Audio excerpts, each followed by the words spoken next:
Episode 6 of New and Noteworthy. Hey, what's going on, y'all? This is Arel Moody, host of the top career podcast, The Art of Likeability, and you are listening to Dave Westwood of the New and Noteworthy podcast.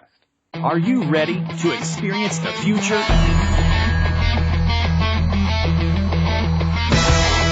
Welcome to the New and Noteworthy podcast, where it's out with the old and in with the new. Dave Westwood brings you the celebrities of tomorrow as today's newest podcasters share their stories, their journey, and their show. So get ready, because the New and Noteworthy podcast starts now. I'm honored today to have my guest, who's a former Army officer and the host of Fire and Adjust podcast, which features interviews with military and civilian entrepreneurs and business owners. Ron Fugle, thank you for your service, and thank you for being here on the show today. Absolutely, man. I'm looking forward to it. As soon as you told me about what you're doing, I was excited. So that's like I said, I'm excited for you to get this going, man. Oh, thanks. I appreciate it. For those that haven't served in the military, explain what Fire and Adjust means. Fire and Adjust, it's a fire command that they use in many of the different branches. You know, what I did was I was a tanker, okay, and the Fire and Adjust command was something that the tank commander would say to the rest of the crew to give them a set of orders to take action on. And what it does is it tells the gunner to take action, to fire, okay, and then automatically adjust after that, and don't wait for another command from the tank commander. And if there's people out there listening, if I've got that a little wrong, I apologize. It's been 15 years, but that's basically what it is. And so the tank commander will yell, you know, gunner, sabo, tank, or whatever the rest of the command is, and he's fire and adjust. And then that gun goes off, and that loader's loading another round in the tube, and that gunner's ready to go, and it doesn't matter what happens. If he needs to shoot again, he shoots again. So that's where it came from, the military background of Fire and Adjust. How does that apply to your podcast? What's the show about? Everything, as far as I'm concerned, everything that you do in business, you need to take action. You know, I shouldn't say everything, but what holds a lot of people up when they're trying to start an endeavor, whether it's a business or whatever it is that they're trying to start, different things stop them. Fears stop them, you know, different obstacles that they have to overcome stop them. And that's where Fire and Adjust came from. It wasn't until I just started taking action and then figuring out on the way that things really started to happen for me. So once I came to Fire and Adjust, I mean, it made perfect sense, you know. And there's other people out there that got, you know, like ready, aim, fire, whatever it is, and stuff like that. That's just, to me, it just, you know, you got to sometimes just take action and go for it. We're definitely going to talk a lot about your podcast, but, you know, I wanted to get a little background on you and your story. Well, for me personally, I wasn't the person that you would ever think would be podcasting. Talking and sitting behind a microphone and actually talking to people was probably the farthest thing from what I would have thought that I would be doing, but I've always had the entrepreneur spirit. I grew up in a family. My family owns businesses. My dad's side of the family, my mom's side of the family, everybody does, you know. So I grew up working for the family business. And when you come from a small town and you're working in a family business, I mean, it's pretty much a given what you're going to do. And I needed to do something to break out of that. And I grew up in the woods. I shot my first gun when I was probably 8 years old or something like that. You know, I've constantly been in that world, so going into the military was a natural choice for me.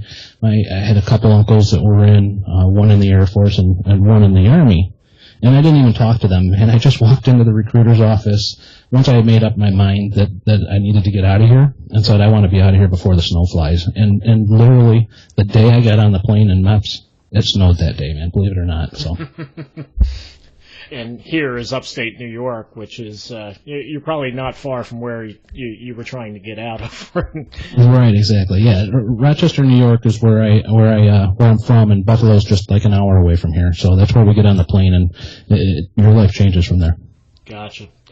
So, you know, obviously on your podcast, you talk about entrepreneurship and how it ties into the military. So what are some of the challenges that veterans have when they come out of the service and back out into the civilian world? There's a lot of challenges that I mean, really, it's kind of, they're not there, but they're there. When you come out of the military, you come from a very structured, you know, place where you know what your job is, you know what you got to do. There's no questioning chain of command. There's nothing like that. So when you transition out you have a hard time finding your place in a normal workplace. You know what I'm saying? It's a different world altogether. And so people struggle with that and trying to relate what they did in the military to the civilian world as well, like driving tanks. I mean, what am I going to do out here? There's no tanks for me to drive. I can go and be a construction worker and work heavy equipment, or I can go be a police officer or a security guard or something like that. That's pretty much the mindset when you come out is, okay, I'm pigeonholed into these three things.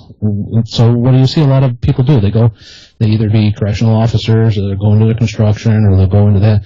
And it's just not the right fit for people. And they struggle with management, and if they don't think that it has to align morally, I mean, there's just a lot of things to the struggles that they have when they transition, and it doesn't have to be that way, to be perfectly honest with you. Yeah, and so for you, getting that entrepreneurial background, we talk about the military with chain of command. You're listening to an officer, but as an entrepreneur, you're listening to yourself. Do you find that difficult for some people coming out of the military?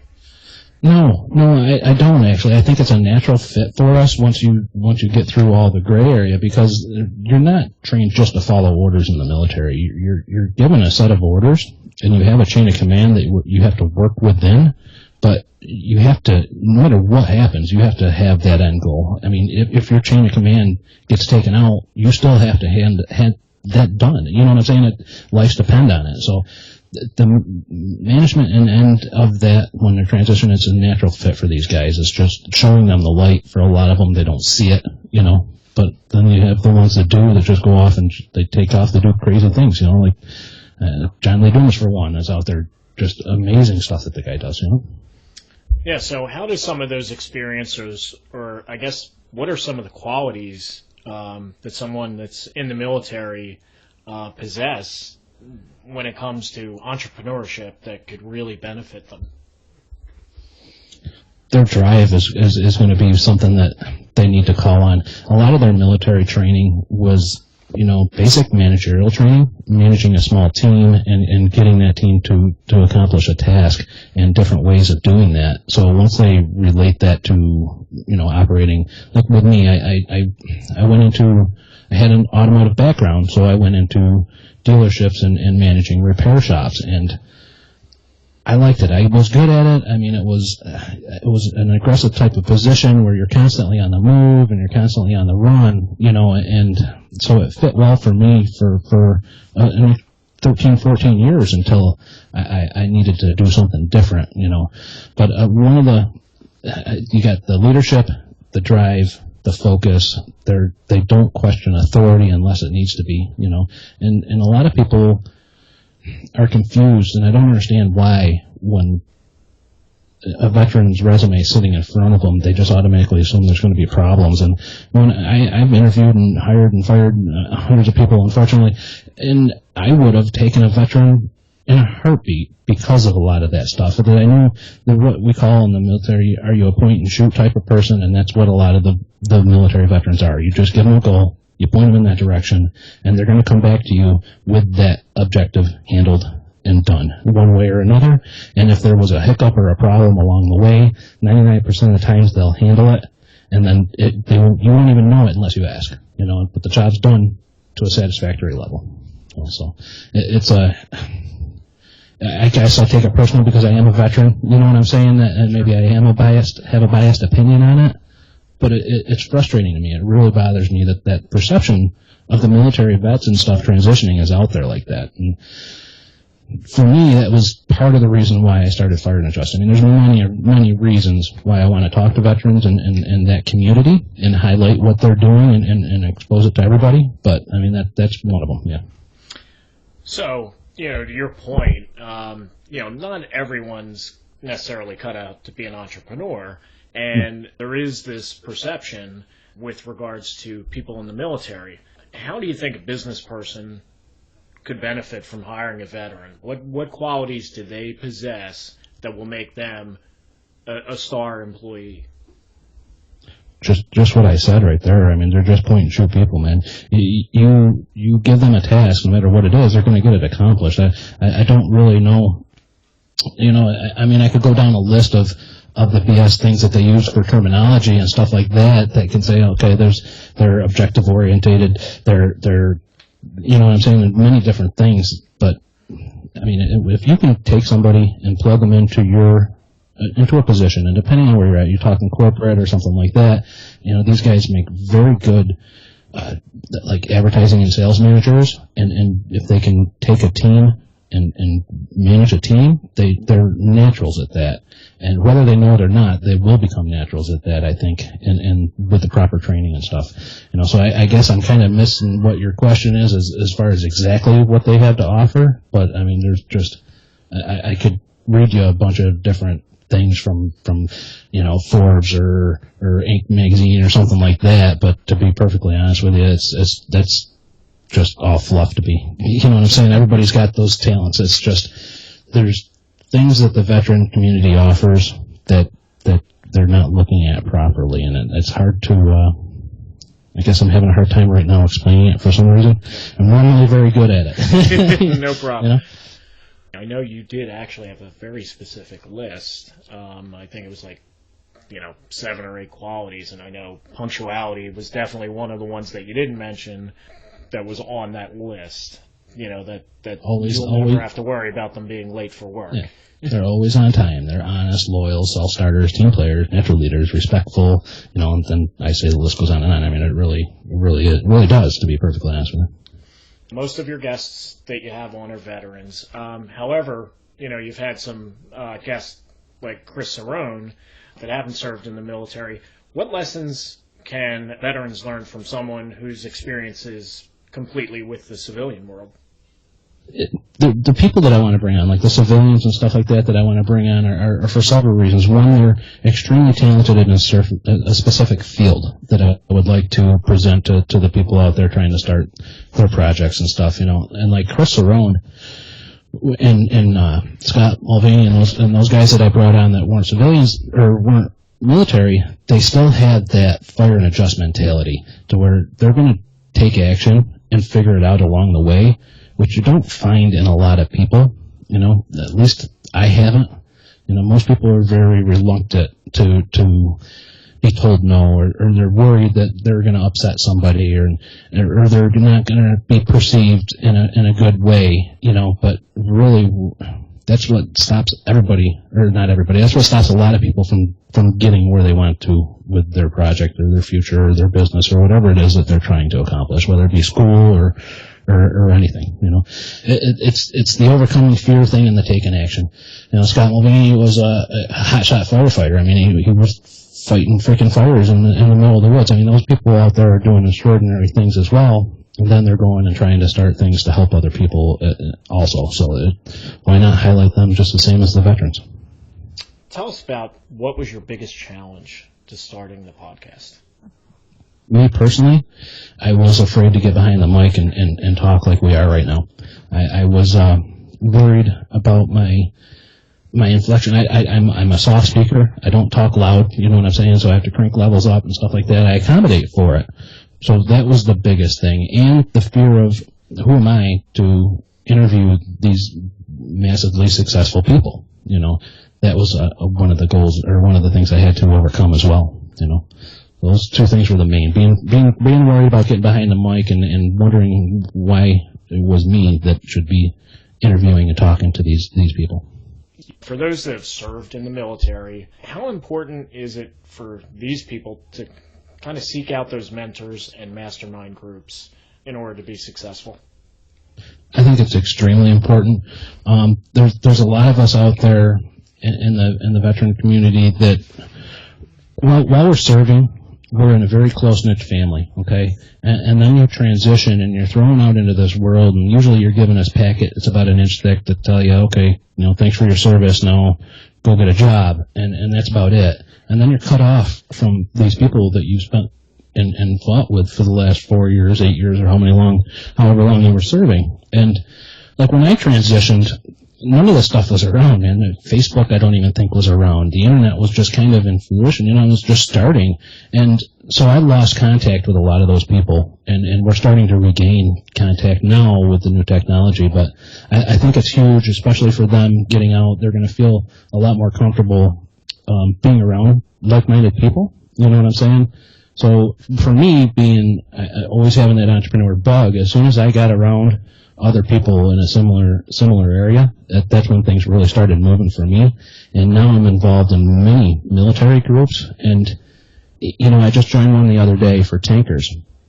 And the second I joined the group, I mean, just the way they talk, the way they act, and the interaction between them is just, I felt like family already, just after the first couple of minutes being on the site.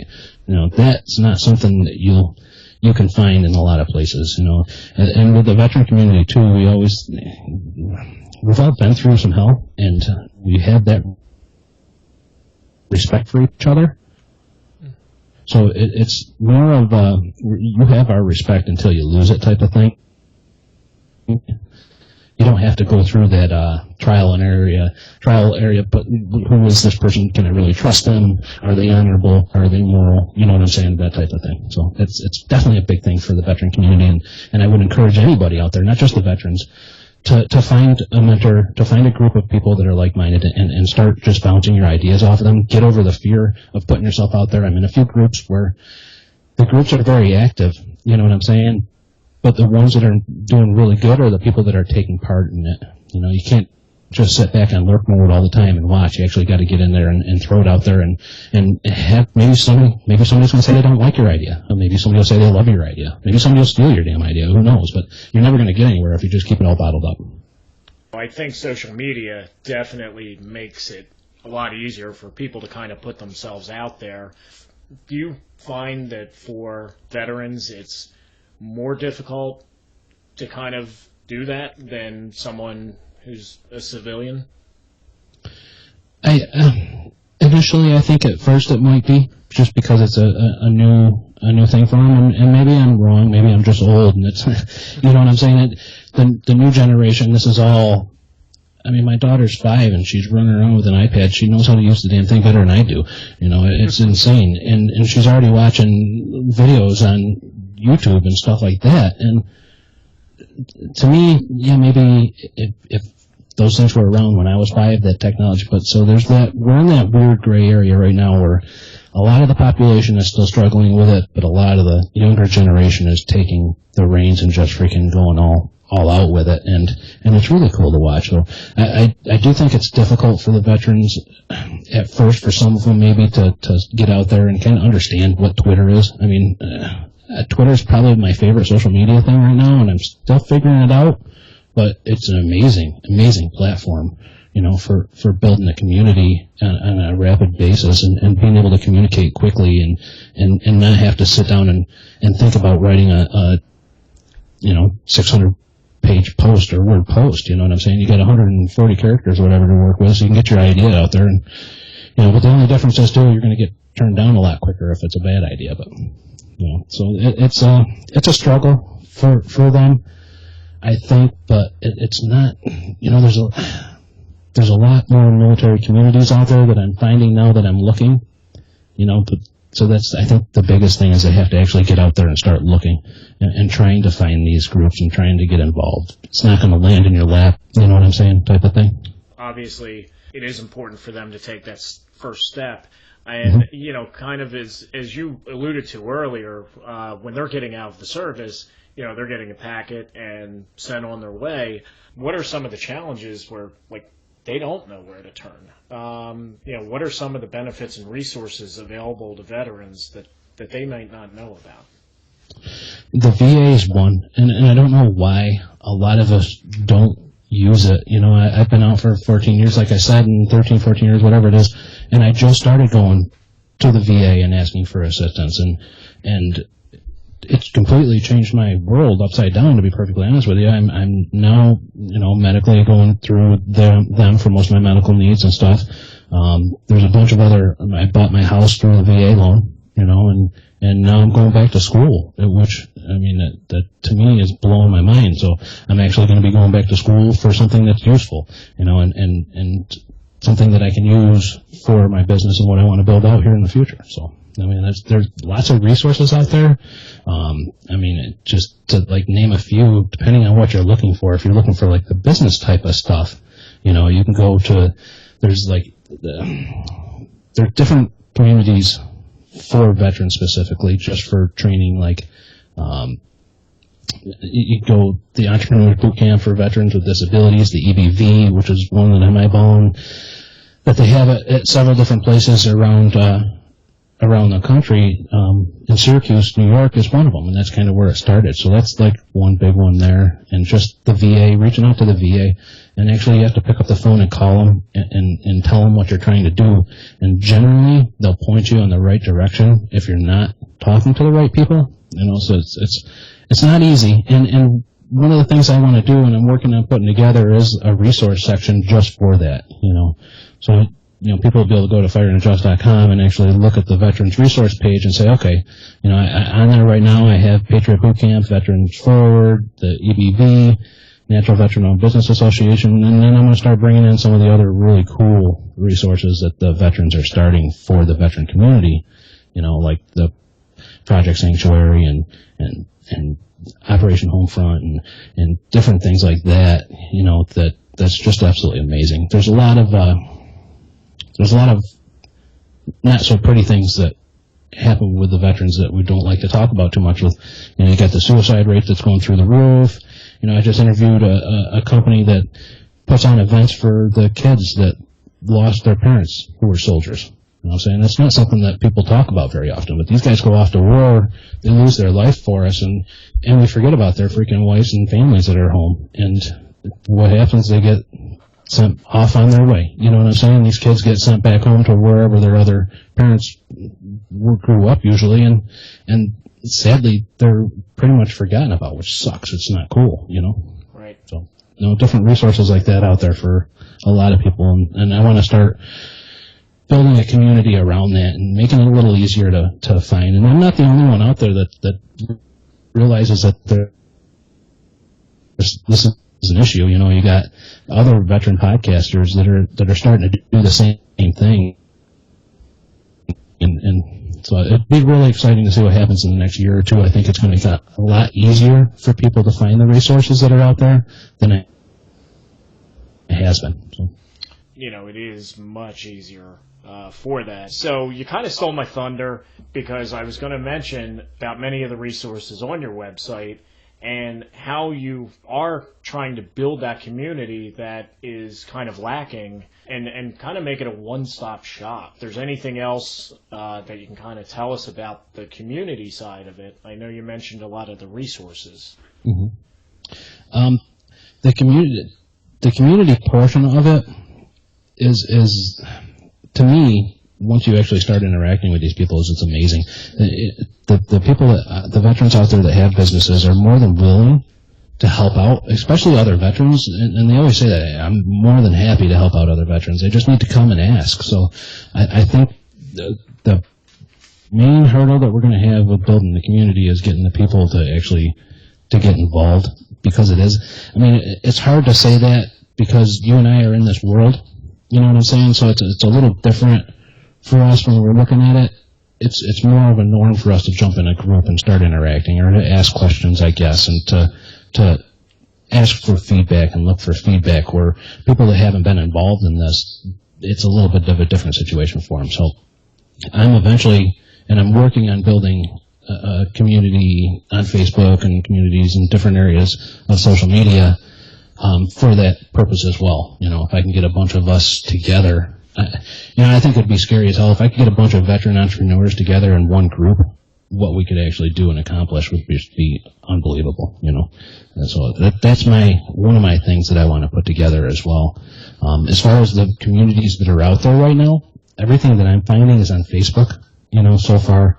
And I think that's going to be the continuing trend for a while until other things become easier to use and operate. And I love Google and everything, but Google Plus is kind of clunky and difficult to manage when you're running groups. I don't know what your opinion is on that, you know. So if that's what you're asking about, the community portion of it.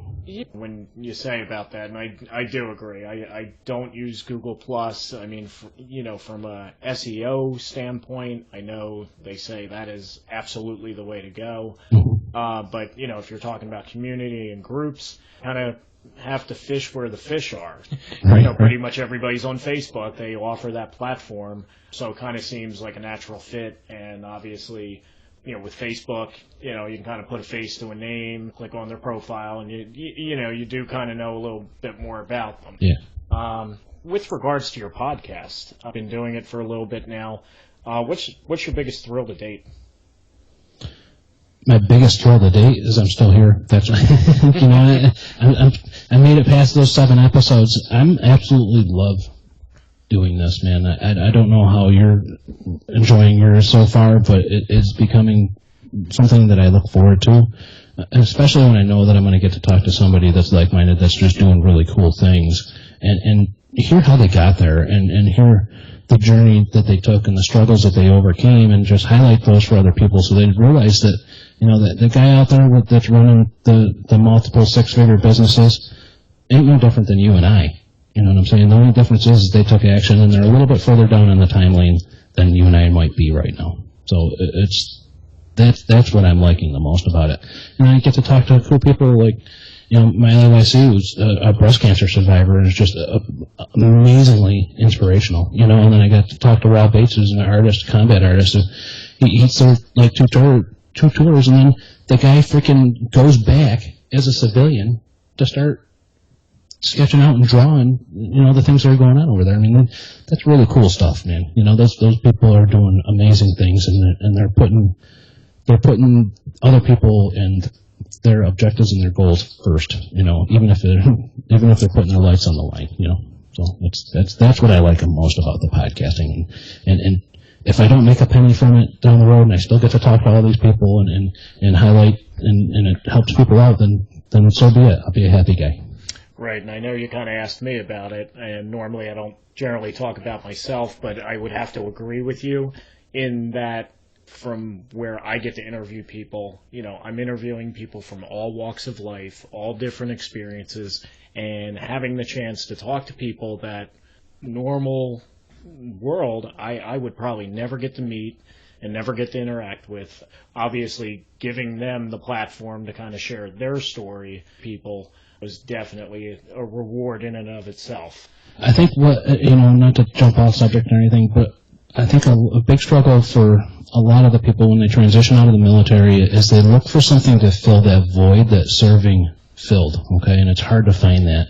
And it's a weird thing between, you're serving a bigger picture and your patriotism and a lot of things go into that mix. And for me, doing what I'm doing right now with the podcasting and interviewing veteran and military entrepreneurs and stuff like that is the closest thing I've ever been able to come to fill that void. So it's aligned with me morally, 100%, and everything about it to me is just a bigger picture type of thing. I want to build a big community for these other people to get inspired by and to be successful by. To me, it just aligns everything. And once that happens for these guys, then it's just like no stopping these guys once they can get there, Well, it sounds like you're not going to stop anytime soon, so what can listeners expect in future episodes of the podcast? Well, it's going to continue on right now, 3 days a week until otherwise. I may end up adding 2 more days depending on what happens. If I get a lot of question and answer type of things, I may throw those in on Tuesdays and Thursdays. And I'm just going to continue on doing what I'm doing, man. There's so many inspiring people out there to talk to and to highlight that I'm just going to keep working on it. It's not an easy task for those out there trying to start podcasts and stuff like that. I'm sure you will attest to this. It's hard work, from just finding the people to get on, convincing them to come on. A lot of people still have no clue what a podcast is. So you're overcoming that hurdle with them right off the bat, And I've learned to say, would you like to come on the show versus a podcast? That's generally a little more well received, So that's the main goal. I want to build out the group. I'm going to probably start doing coaching and stuff down the road. We'll see, and go from there. And who knows where it'll all end up. That's one beautiful thing about taking action and figuring it out later is the sky's the limit, man. The thing I find with podcasters in talking to them is one of the other reasons they start is because they got hooked on listening to podcasts. Oh God, yeah. So, what podcast do you listen to? What's your favorite podcast? I am an information junkie. Okay, I read way too many books, and this is when you still had to flip the pages, And then I found Audible. And I tore Audible up for like a year and a half, well over 150 Audible books in my thing. And then once I really stumbled on podcasts and realized that I could learn something from podcasts and it wasn't just a bunch of people out there shooting the crap and joking around and stuff, which is great, don't get me wrong. But I'm listening to all the military guys out there, obviously, the Mill Biz Show, John Lee Dumas with Entrepreneur on Fire, Veteran Empire, all those guys, but I'd listen to Michael O'Neill is a big one with the Solopreneur Hour. Chris Cerrone I listen to with the Chris Cerrone Show. Obviously Pat Flynn and those guys. There's probably 40 of them in my phone right now. All the big names. The Eventual Millionaire and the Fizzle guys. I really dig their stuff. They're funnier than hell, but. All that type of stuff. And at Morse, when I first started listening to podcasts, it was all how to start a business and stuff like that. And then I got into podcasting, and then I picked up and started listening to all the podcasters like Cliff Ravenscraft and all those guys, and there's a bunch of people out there that'll give you the kind of tech how-tos and stuff like that behind podcasting. So that's what's in my phone. So now that you have a little bit of experience with podcasting, kind of went through the pains, what advice would you give to anyone that's looking to start or grow their podcast? Don't overthink it. And I mean, if you're looking for advice on how to get it going good, I mean, I like having a bunch of episodes in the can, as they say, when you launch, so you have that buffer. Because once you do launch and you don't have that buffer, it's going to go away really quick. As soon as you start editing and doing the show notes and, they say that the actual interview portion of the podcasting is the easy part. The work really starts after that with the promotion and all that stuff. So there's a lot of behind the scene things that go on. So you want to be prepared for that ahead of time. And, don't be afraid to put it out there. Don't be afraid of people saying bad things about it. I haven't really had a whole lot of negative feedback on my show, you know what I'm saying? And I've had a couple suggestions and stuff like that here and there, but that's about it. So just my advice is always going to be fire and adjust, man. Take action, figure it out, and even if you don't have an intro or something like that, put it out there. It doesn't sound bad, I like having the music. I like having the ramp up before the show comes in. I like playing with all the editing part of it. So to me, that's cool. But if that's not your thing, it's not your gig, then don't. There's no reason to have to do that. There's no rules to this. That's a big thing you hear out there right now. You're breaking the pack. There's no rules to this. This is your show. It's your baby. You do what you want with it, and figure it out as you go. Your audience will tell you as you get going. Great advice. So if you had to do the podcast over from scratch, is there anything you'd do differently? I say yes now, just because of my experience, but I don't know if I would have done it differently. I would have been more prepared with my schedule, or I would have been more prepared with my emailing and stuff like that, my contacting people before and after the show. It takes time to get in that habit, so I would have made myself some check sheets, okay, to go with from the beginning. Not necessarily set questions and stuff. I don't use any questions or anything anymore, but just a checklist is, okay, you did this, you did this, you did this. Don't forget to ask them for a stinger. Don't forget to ask them to leave a review, And that's another thing for the podcasters out there, too, that I really need to work on. Reviews and ratings are big things for us. If you're interviewing people when they're coming onto your show to be a guest, then ask them to leave a rating and review for you. To me, that makes sense, but I always forget to do that. So that's where the check sheet should come in. That's probably what I should do when we get done talking, to be perfectly honest with you, is go make one of those. I'm asking right now. You could do that for me, that would be greatly appreciated. So. Yes, there you go.